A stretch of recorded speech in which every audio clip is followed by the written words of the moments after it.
everyone, this is MJ and you are at my channel called Reading This Life. My channel is where we talk fiction, friends, and fun. In today's video, we're going to talk about the books that I've read this week. And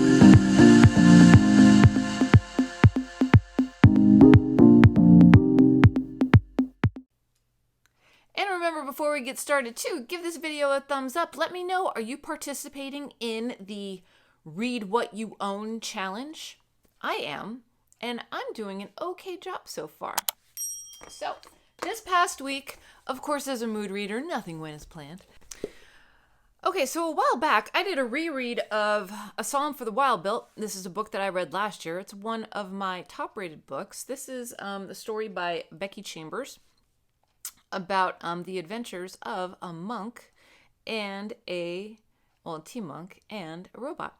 And it really is just fantastic. This book is book number 1. I gave this 5 stars on Goodreads last year, and one of my top books of 2021. The latest addition to the series, there's only 2 in the series so far, is A Prayer for the Crown Shy. This is book 2 of the Monk and Robot series. Equally as lovely. Now, you do have to read book 1 to really understand book 2. Know that. They are really small, though. So, this was book number 3 of my Read What You Own challenge. So, this is book number 2 in the Monk and Robot series. You do have to read book number 1 to understand book number 2. And this is a continuation of the story. So, I'm going to read you a little bit of the blurb. I'm going to read you the blurb from book 1 in case you're not familiar with this series. This is sci-fi, and this is light sci-fi. So this is light sci-fi in case anyone is really interested in maybe tiptoeing, trying something a little different. Okay, here we go with the blurb. Hugo Award winner Becky Chambers gives us hope for the future in a delightful new series. It's been centuries since the robots of Panga gained self-awareness and laid down their tools. Centuries since they wandered en masse into the wilderness, never to be seen again. Centuries since they faded into myth and urban legend. One day, the life of a tea monk is upended by the arrival of a robot, there to honor the old promise of checking in. The robot has one question: what do people need? But the answer to that question depends on who you ask and how, and they're going to ask it a lot. That was book 1. Book 2. After A Psalm for the Wild Built comes this tale of hope and acceptance, the second volume of the USA Today bestseller Monk and Robot series. After touring the rural areas of Panga, sibling Dex, a tea monk of some renown, and Mosscap, a robot sent on a quest to determine what humanity really needs, turn their attention to the villages and cities of the little moon they call home. They hope to find the answers they seek while making new friends, learning new concepts, and experiencing the entropic nature of the universe. Becky Chambers' new series continues to ask, in a world where people have what they want, does having even more matter? They're going to need to ask it a lot. And that was book number 2. Book number 2, I thought, had more depth to it because we already have a foundation with the characters. Also shows a lot more interaction. There are some interesting things that happen towards the end of the book.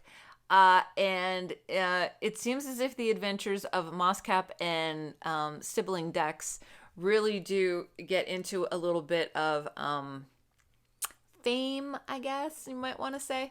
But again, the book leaves you with this question, why are we here? What are we here for? What's our purpose? And it really, really is just an enjoyable read for me. Again, I gave this 5 stars on Goodreads. Perfect for any person that is looking to get into a little bit of sci-fi. I'm going to read you one of the blurbs on the back. This is from Sarah Gailey. This is a book that for one night made me stop asking, what am I even for? I'm prescribing a pre-order to anyone who has ever felt lost. Stunning, kind, and necessary. It's basically how I would describe the series as well. And they are lovely, lovely books. An addition to anyone's library. Great addition. Okay, then book number 2 that I finished today is The Hitchhiker's Guide to the Galaxy by Douglas Adams. And this was Criminali's book year... No, birth year book tag book club read for November. And it was such a good experience for me. My father introduced me to Douglas Adams and The Hitchhiker's Guide to the Galaxy when it was popular, back when it came out. So this was published when? 1979. And around that time, BBC had a production of the book. It was almost like a Doctor Who type production. I don't know if they were half-hour episodes or something like that, or if it was a movie. I really don't remember.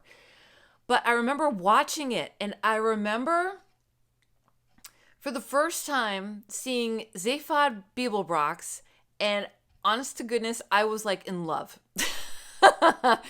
It's bizarre, but I don't know if it was the two heads. I have no idea, but I was like, my God, he looks like a rock star. Who is this person? So I absolutely relished and enjoyed going back in time. And, you know, Marvin, my father loved Marvin. Marvin is just a treat. I mean, not really, but he really is a treat.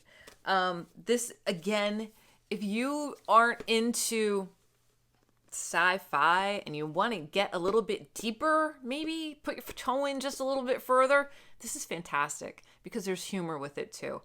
I'm going to read you the blurb for this. How shall we begin?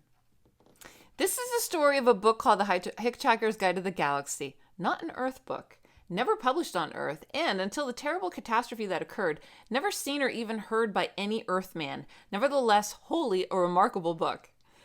This is the story of the Hitchhiker, This is